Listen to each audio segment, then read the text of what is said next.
Hello, everyone. I want to welcome you to our panel today, Home for the Holidays, Strength in Transition. Special thanks to Women of Compass, particularly Cheryl Miller and Alicia Foley, for their leadership and their guidance for this event. Thank you to our Compass Military Division, an incredible nationwide network of professionals who are affiliated with the military, either as retired service members themselves, spouses of military members, or agents who have substantial experience with the VA transactions, and a dedication to helping veterans through the home buying and selling process. And I want to thank each of you for being here today and making the time to join us to learn more about the connections between service, community, and the meaning of home. I'm Elizabeth Convery. I'm delighted to be your moderator for our panel today because this topic hits very close to home for me as a military spouse. I've worked in real estate for 20 years now. I had a successful boutique real estate brokerage firm that I started in 2013 in Philadelphia, and I partnered it with Compass when they came to the market in 2019. I had deep roots in my community. And then I met my husband in 2017 when he was stationed at Penn's Naval ROTC unit. And my entire life changed as a result of falling in love with somebody in the military. Since our marriage of almost 6 years, we've had 2 children.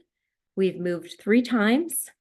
We've experienced 11 months of deployment across 2 separate tours.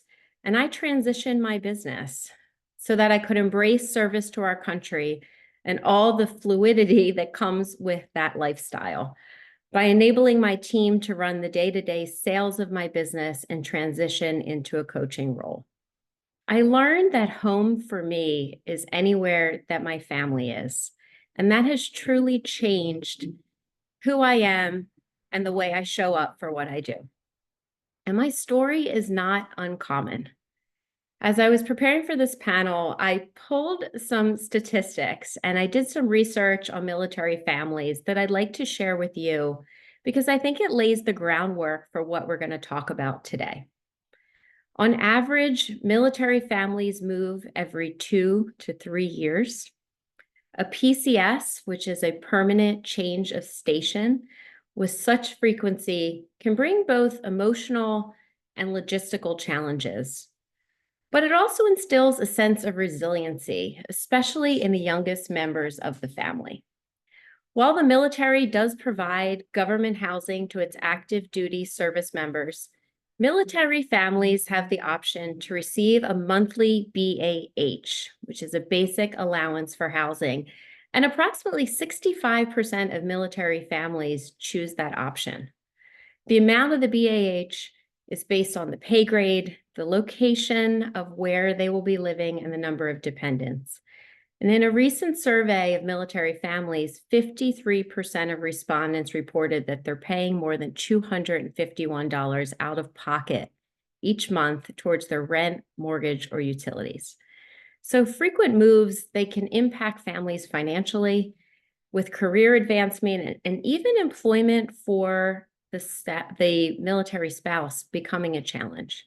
And prior to COVID, the unemployment rate for military spouses was 22%. And after COVID, it's almost at 38%. Because of these statistics, the importance of helping military families through the transition to a new home and a community is critical. And the work that the agents in the Compass Military Division and the women on our panel do every day eases this transition with a level of empathy and kindness and true expertise that simply can't be matched. I'm honored to introduce to you our panel today, 3 women whose personal experiences with military life have impacted hundreds of military families throughout the country through the work that they do every day on behalf of their clients and Compass.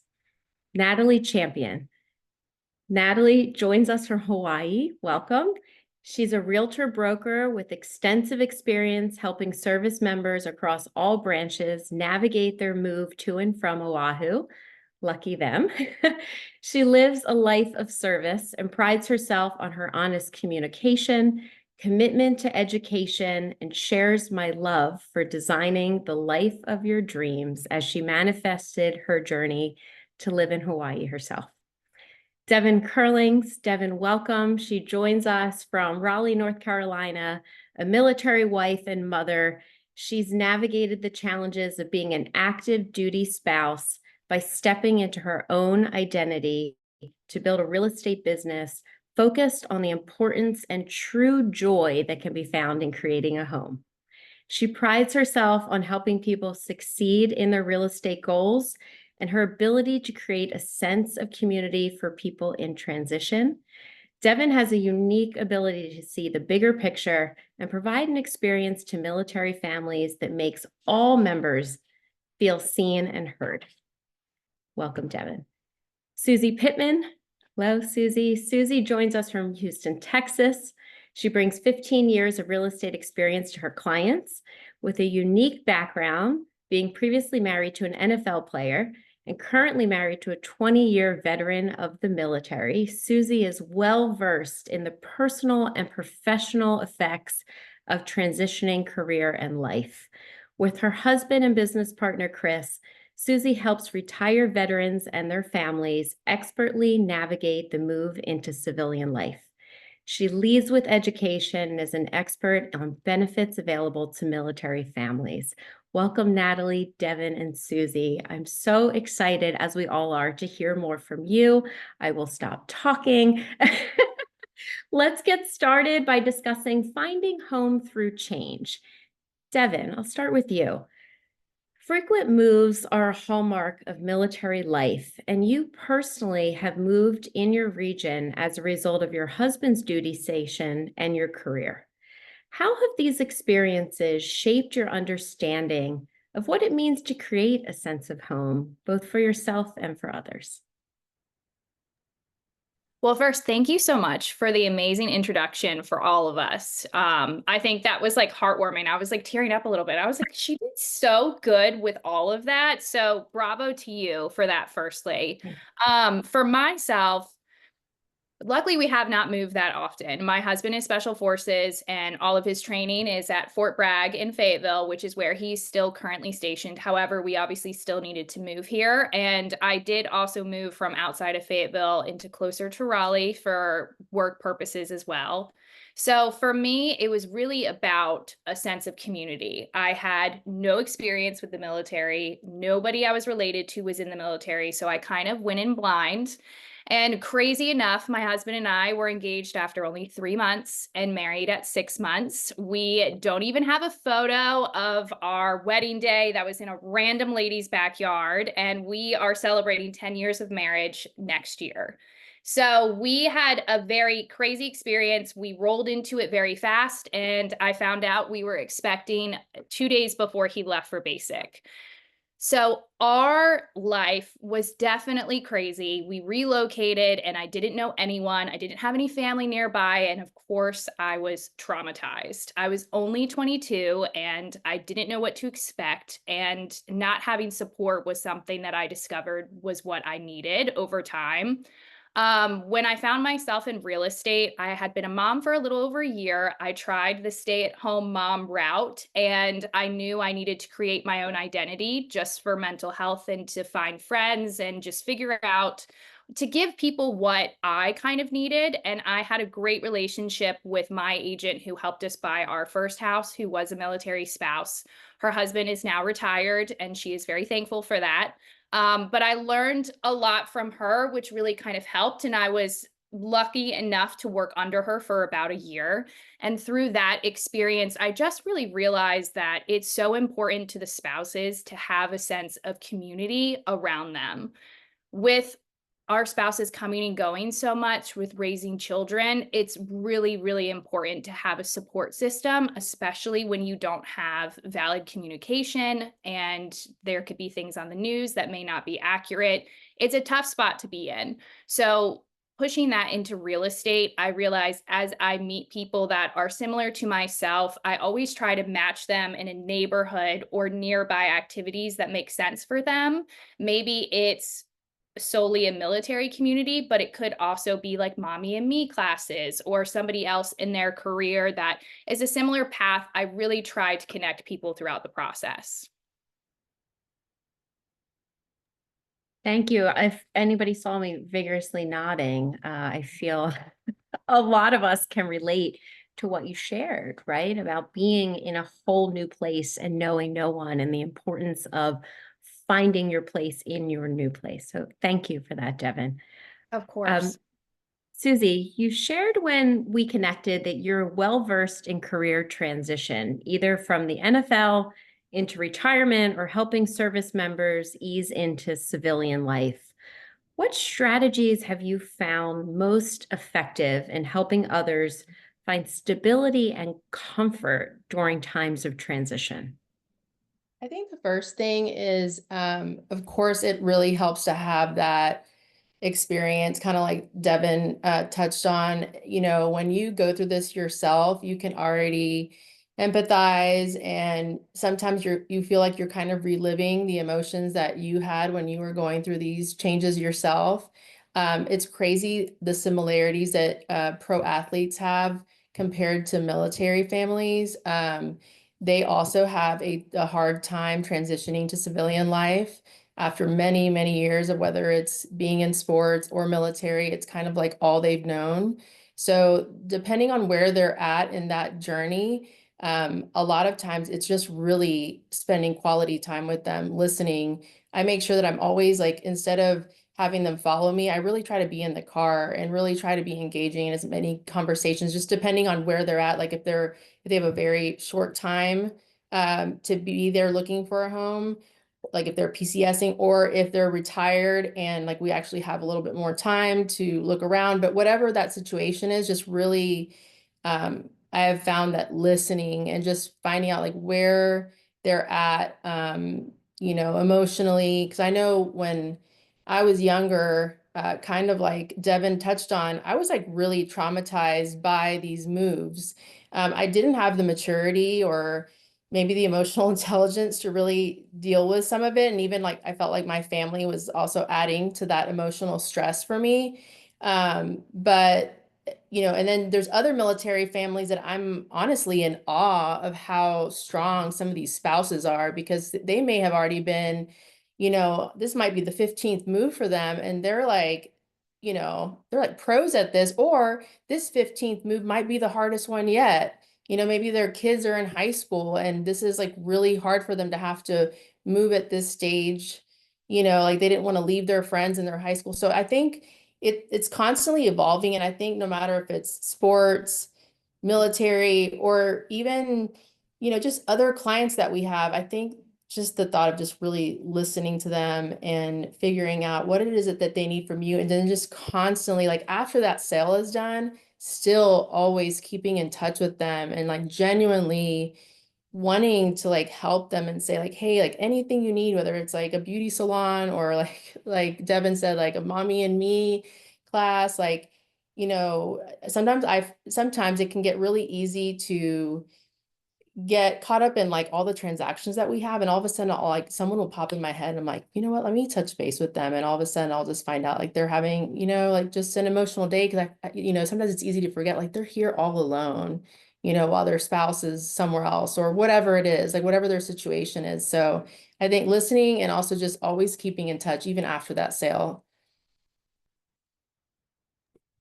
Thank you, Susie. And it's interesting to me that you each use the word trauma because, when you hear these statistics where we say on average they're moving every 2 to 3 years, we've all moved, right? Everybody has, obviously, whether you're the realtor for the move, whatever it is, each time gets easier, so we think, right? But what have we learned through this experience? That it's not always easier, right? You are sometimes picking up and going to an entirely new community and really starting from scratch. And so I think your strategy of listening and deeply listening, engaging in that listening, um, is something that I would feel as a military spouse would endear me to you. So it doesn't surprise me that your business is so referral based, Susie. Thank you. Natalie, service members PCS as needed by the military, right? Regardless of what might be happening in the broader world. And the needs of the country always come first. Can you share with our audience a story about relocation where you helped a client through doing this during COVID? You shared this with me when we spoke on the phone. How did you help them find strength and connection during the process when they physically might not even be able to be there for the move? Thank you, Elizabeth. That is a great question. And it is something that I had to do with several service members PCSing to Hawaii. They had never been here, and it is a very different move to come from the contiguous 48 to an island in the middle of the Pacific. And as I very well know, it is one thing to vacation in Hawaii, and it is another thing to put roots down and be here for at least 2 years. Sometimes people retire here. But during the pandemic, I had uh, one client comes to mind that was doing a permanent change of station. They were not able to actually get boots on the ground because of COVID. Hawaii had some of the lowest cases during the pandemic because we really shut the borders down. And we were able to do that because we are an island. So getting in and out, especially in the early part of the pandemic, was really, really challenging. They had set up a trip to come and at least tour different properties, but at the last minute, it was canceled because they were unable to actually get here. So, one of the things that I did that I knew was going to be really important was I went out and toured many properties for them with a video tour, and was not only describing the property, because obviously there's pictures and tours on the MLS, but also things that are not on the MLS, like the fact that the neighbor had 10 dogs on one property and the smell was really strong. And some of those things, like, you're not going to be able to tell from a video tour. So being boots on the ground and advocating for clients is what we do. And it is what makes our business so referral based, because it's like it's so helpful to people to put yourself in their shoes and be like, okay, if I was in their shoes, what would I want my realtor to do? What would I want my realtor to tell me? What would I want to be disclosed that I might not be able to know from a video? And Hawaii has some of the highest median home prices in the country.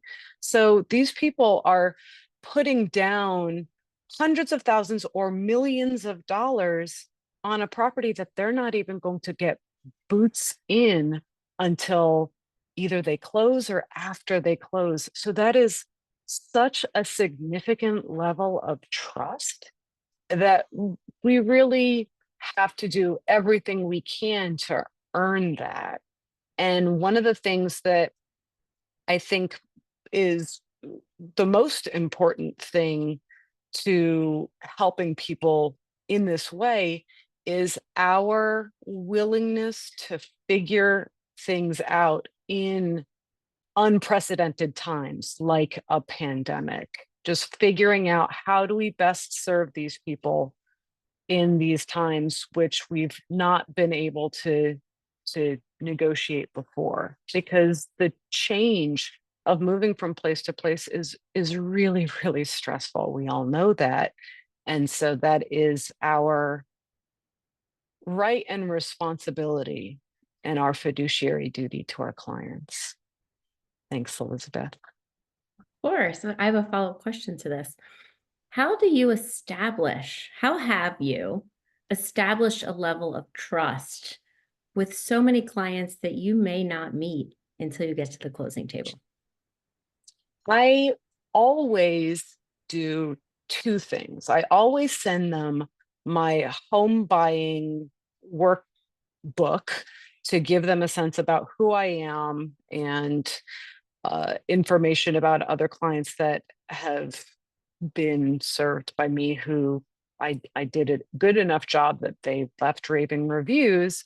And the other thing is I always try to set up either a phone or preferably a video conference where I do what Devin and Susie already talked about. I ask them questions and I listen to their responses, and then I change according to what they are most comfortable with, because that, more than anything else, I feel like really helps people build trust quickly, is the fact that, like, oh, you hear me, you understand me, you're listening to me, and I can trust you. Absolutely. That active listening, that ability to, I call it the 70-30 rule. Right. Listen 70% of the time, speak Yes. 30, dig deeper on the questions.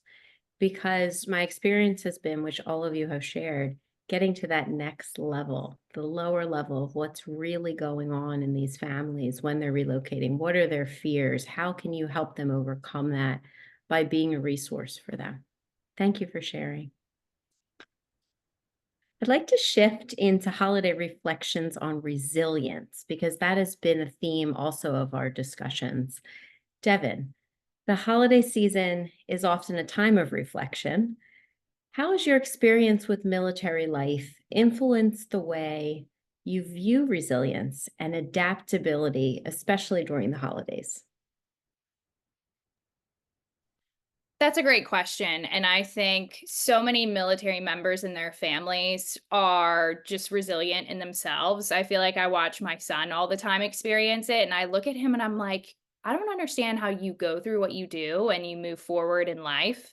So I think it really comes from the children themselves. And with the holiday season, obviously, not everyone's around for the holidays, which is a tough spot for families.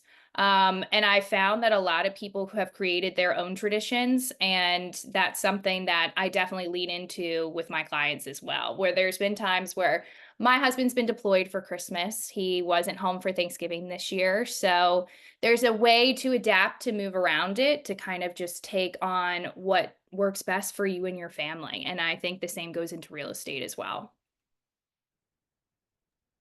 Would you mind sharing with us a little bit more about the holidays and having a spouse on deployment? I have gone through that too. How you, especially with children, how you make it still special and still keep your husband a part of the traditions. Do you have maybe a story you'd feel comfortable sharing? Yeah. I think it was 2019 when my husband was in Iraq and he was deployed for 6 months. And it was an interesting time. Our son was, I believe, around 5 at the time, and 4 or 5. And we were in a new house. We had just moved to get closer into Raleigh for me and my real estate career shift. And it was new for us. It was a tough time. It was his first deployment and it was an active combat, which was the first, obviously. So it was intense. And I think as I was going through it, I kind of was going through the waves of ignorance is bliss. I didn't watch the news. I didn't lean into like the wives chat of, have you heard? Do you know what they're doing today? Do you know where they're going? I just blocked it all out. And for me, in my career, every time he's gone, especially then, like I just put my blinders on and I was like, I'm going to work as much as I can. I'm going to be stable and create a stable environment for our son. And we will video call and speak when we're able to and as much as we can. And this is kind of when Elf on the Shelf kind of played a big role. So he brought things from dad, which was really, really helpful. And we delayed Christmas. So I tried to keep it alive as much as I could. But a few days before he came home, like I waited as long as I could to get a real Christmas tree. And we opened up gifts and everything when he came home. But it was definitely a trigger because my son was going through the emotions himself and was trying to figure out, like, okay, dad's not here, but why is he not here? Why am I feeling the way that I'm feeling? And at one point, the elf brought the Christmas tree stand. And in the morning, I was like, let's see what candy cane is the elf's name. What did he bring you? And he was like, please tell me it's daddy. And at that moment, I was like, God, this sucks. This sucks so bad because you as a parent want to not get emotional in front of them, and they're missing important things in their lives that they'll never get back. And for my husband, that was very difficult too. So I think it's a big conversation where military spouses may take the brunt of being at home, but the service member themselves feel it way more than we can actually know. So after he came home, we celebrated Christmas. Luckily, I was fortunate enough to be really close with one of my coworkers, and we spent Christmas Eve at her house and Christmas and kind of made it a little bit more special. And that's something that we've continued since 2019. We go over to her house every year, and my husband comes now. So that's been helpful. But knowing other clients and like friends and stuff that are going through it, I mean, it's a tough time. And I think wives definitely put on a front that they're okay. And it's always a reminder to check in. So beautifully said, and I can relate to you Thank so you. much. My husband was gone for a Thanksgiving, and when I share with all of you that I have no idea how to make a turkey, but I sure as heck figured out how when he returned and created a Thanksgiving dinner for him because he had missed it. We step in roles that I think we didn't anticipate when we signed up for this life. And it is beautiful to hear that story and the way that Candy Cane and you Yes. created those memories for your son. So thank you for sharing that. Thank you. Of course. Let's get to the heart of service. Natalie, going back to you. How has supporting military families or communities shaped your perspective on building connections and giving back? I know that you are so active in your community and you have given so much to so many organizations. Will you share a little bit about your influence behind that? Sure. So there's a there's the Compass Cares program, and the tagline is sharing is or service is at the heart of what we do. And I that speaks to me really deeply because I do feel like one of the best ways to immerse yourself in a community where you don't know anyone is to do a service project with like Rotary or Elks Club or Kiwanis, or there's so many service oriented nonprofits everywhere that I make it a point to try to connect my clients who come on island and may not know anybody to things like the Rotary Club or the RWB, Red, White, and Blue, which is a veteran centric activity nonprofit to get people connected, to get people out of their home and connect with people on island. Now, being a realtor is a big responsibility for somebody who is coming to your community and they don't know anybody. I mean, one of the biggest things we can provide is lists of, okay, do you know a good electrician? Do you know a good plumber? All of the things that you're going to need good people wherever you go. And that doesn't take a whole lot of energy, but it is so meaningful to these families who they give their all to to the military. They give their all to our country. And I feel very strongly that it is our responsibility to show up and be there for them as they are there for all of us in such a selfless way. Very well said. Thank you. Susie, service often extends beyond the individual to the entire family and the community. What does the idea of service mean to you, especially during the holiday season? Well, one time we were at church and I think it was a deacon that said that one of the lessons that he learned in life was give everything, expect nothing. And I know that in real estate, sometimes like, you know, whether we want to or not, sometimes we're like, you know, obviously like this is also our job. But I try to be so intentional about this that I really try to give everything I possibly can and not necessarily expect anything back from that, but just like constantly be giving. Because I think naturally, you know, things come back to you, right? Like it's so fulfilling just to see like the impact that you can make in someone's life. Like I still get, you know, I don't know, like sometimes I can just see like God's hand in a transaction. Like everything will just fall into place. And it's just like, wow, like I can't believe, you know, just like I don't know, sometimes it's just bigger than just me kind of thing. But so that's what like service I guess means to me. And also now like that my husband's retired, we tried it, so every once in a while we'll go to San Antonio for Thanksgiving, and we try to invite some active service members over for Thanksgiving. And even just like these are just such young guys, and just listening to their stories and kind of forgetting what it's like that. I mean, so many times my husband had active duty or like 24-hour shifts like during, you know, different holidays. And I feel like at times like he almost became numb to holidays, except I mean, Christmas was always a big deal for him, but I feel like maybe a coping mechanism for him was kind of like he would say all the time, like, well, it's just another day, you know? And like he would kind of like we would kind of create our own holidays from that. But I think that like just kind of being able to break bread with some of these young women or young men that are going through this, and just being able to be there for them, even though I'm sure they would love to be with their families. But that's been something that I feel like has been really amazing as well.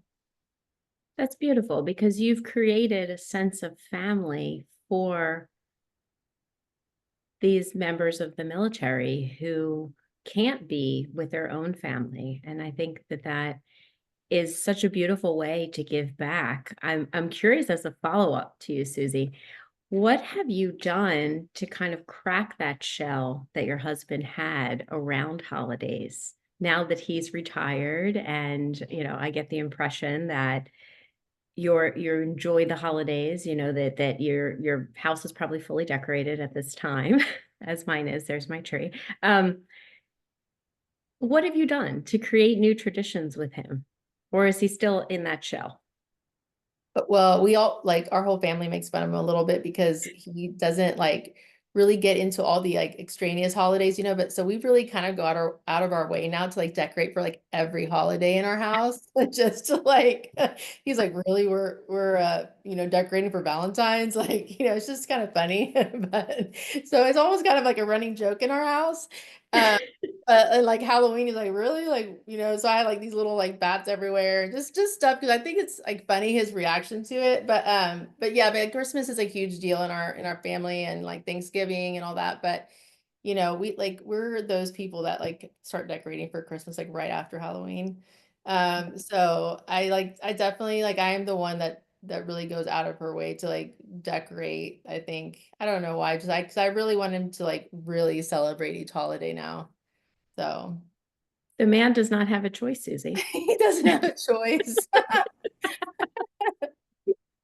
I love it. I love it. Devin, what lessons have you taken from military life that you found particularly valuable in creating strong bonds within your community? I know you talk about building community for others. How about in your own? Well, I think it goes back to like deployment experiences and just building the support that I needed around myself. And through that, I just really enjoy making connections with one person to the next, where whether it's client events where we are introducing people together so they can kind of have a support system, or just, following up with people and being like, I met so and so today, you guys would be great, or here is a great new shop that I found that made me think of you. Like the community aspect, I feel like is just so valid in any time, and the thought of it, especially like randomly throughout the day, means so much more. And that's something that always like uplifted me, which I've helped. It's just made me realize how important those little things are to anybody else, regardless of what they're going through. That's right. That's the everyone on the panel has spoken about this tradition of giving first, and then obviously it comes back to you in whatever way. So I love that. Through all of this, everything that we've discussed, the meaning of home becomes paramount regardless of geography, right? The traditions that each of you have created, you've seen created in your the families that you're helping in your own families. Susie, during the holidays, the idea of home really takes center stage. Beyond the decorations that you just shared, what makes a house feel like a home to you, You know, especially during the holidays and this time of year? absolutely. I think no matter where we've been, we have found we've tried to do our best to find the excitement of being in a new city.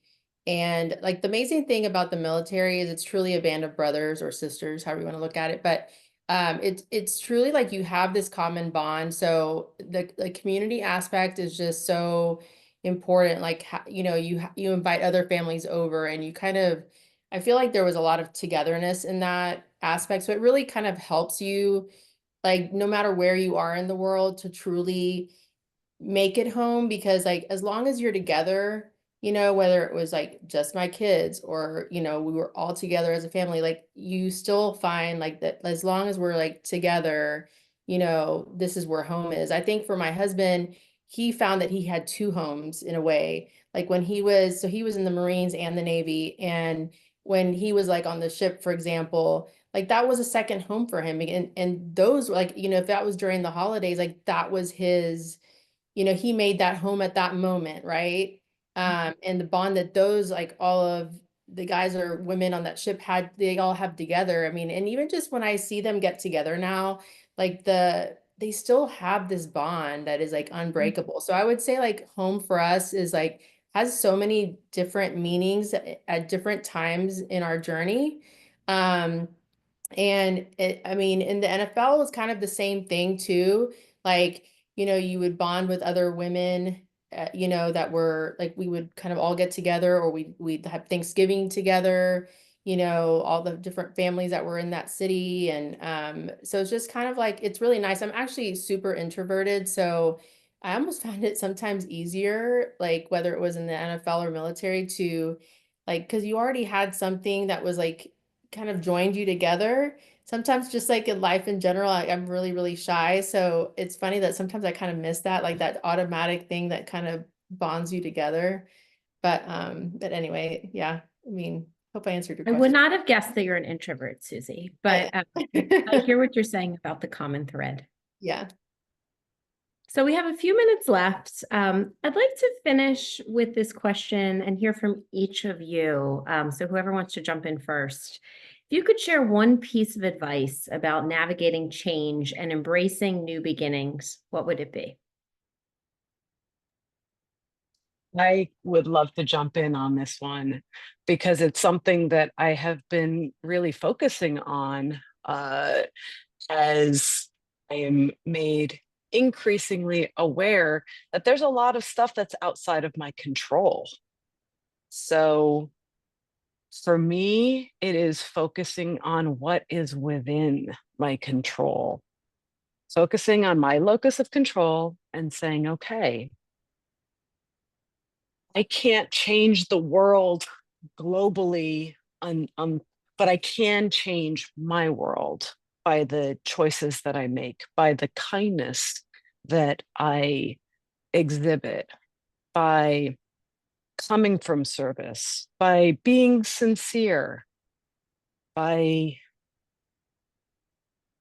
being grateful for everything in my life, by holding community with people who might think very differently than me because of their life experiences, and coming from a space of compassion and not judging somebody, because it's like we have no idea what people what if people have experienced to get them to where they are, but we can control how we show up in how we deal with people who have different beliefs than us.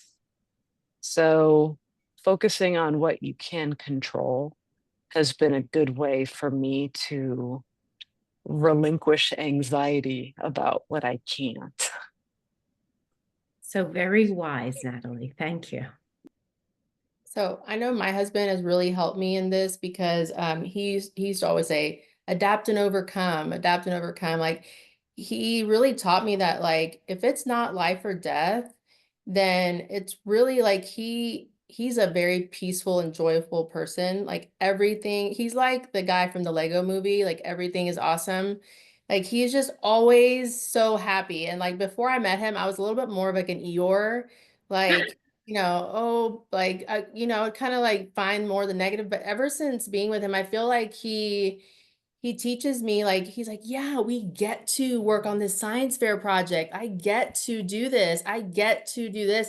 And now, like, anytime I find myself being like a little bit, like negative or something, I listen to his voice in my head, like, oh yeah, I get to drive my kids to volleyball at 7:30 at night, like, I don't know, I just have to kind of it's really changed my mindset in so many ways because he'll just tell me so many stories and it's like, oh yeah, I guess this isn't so like I'm making this bigger than it really is. Or, if you put it in context of like, what other people are suffering through in this world, then, this is nothing compared to that. It's wonderful perspective. Thank you. Susie, I love that. That's something that I do as well too. Like when I'm frustrated in the moment, I'm like, well, at least I get to do the dishes or I get to pack my son's lunch again. It's definitely a mind shift, and it's something I started teaching my son as well too, and the chores of life. But one thing that has always helped me navigate change is I think there's so many life lessons that can come from change. And most importantly, you get out of your comfort zone. And the only thing that happens when you get out of your comfort zone is growth. So it's something that I've always shared with everyone where it may not land at the moment, but when you get outside your comfort zone, you see things in a whole different light. So change may not be the most fun at the current time, but you'll look back and you'll find the joy in the little pieces. Oh, so good. The three of you have been so incredible. Thank you. Thank you for sharing your experiences, your reflections on service, the importance of home. I found each of you to be incredibly inspiring, and I hope everyone who joined us today felt the same. I'll conclude by saying, recognizing the nuances of a military move, I encourage all of you who represent military families and have any questions about the process to collaborate without ego. Reach out to the women who are experts here on this panel. Reach out to the people involved in the Compass Military Division. Use them as a resource. This is such a critically important piece of people's lives, which you see through this panel, examples of how hard this move can be, but how the burden can be eased through all of these personal stories, through the active listening, through creating the community and being that resource. So thank you for joining us today. Please look out for the next Women of Compass event in January. the Spark to Flame series debut with Coach Melanie Klein. Check it out. On behalf of Women of Compass, thank you for joining us today. May you all enjoy the beauty of home during this holiday season. I am grateful for each of you. Happy holidays.